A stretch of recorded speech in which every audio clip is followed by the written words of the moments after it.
Hello mga kabox, it's me again, Kevin Soles, and welcome back to my channel.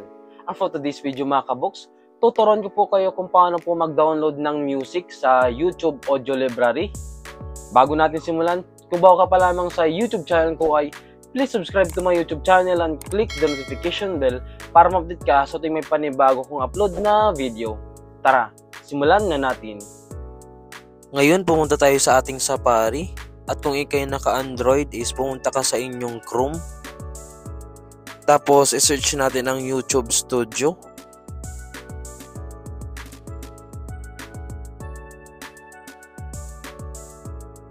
Ngayon, pinutin natin itong nasa unahan, yung YouTube Studio. Ngayon naman is mapupunta ka sa iyong channel dashboard. Dito sa gilid, pinutin mo yung Audio Library. Ngayon, makikita mo na yung mga music. Itong mga music nito ay copyright free po. Ibig sabihin, pwede itong gamitin. Hindi tayo makaka-copyright sa mga music na to. Pwede ka din mag-search kung anong gusto mo. Kung anong gusto mong genre. So, yan. Pwede ka nang pumili ng genre na gusto mo. For example, itong cinematic. Pindutin mo at pinutin mo yung apply. Ito na yung result. Lahat ng yan ay pang cinematic na video. Pumili na tayo ng isa at pakinggan natin at i-download natin. For example, itong nasa unahan, pakinggan natin.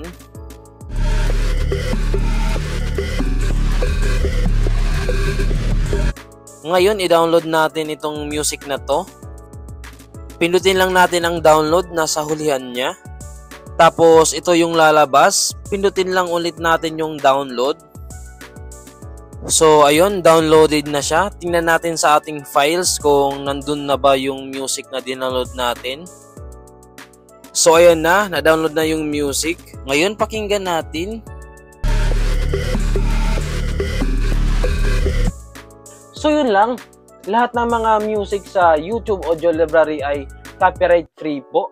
Ibig sabihin, hindi po tayo makaka-copyright kapag ginamit natin yung mga music na yun. Sana may nalaman kayo sa video na to at kung meron kayong tutunan sa video na to ay please subscribe to my YouTube channel and click the notification bell para ma-update ka sa tuwing may panibago kong upload na video. Bye-bye!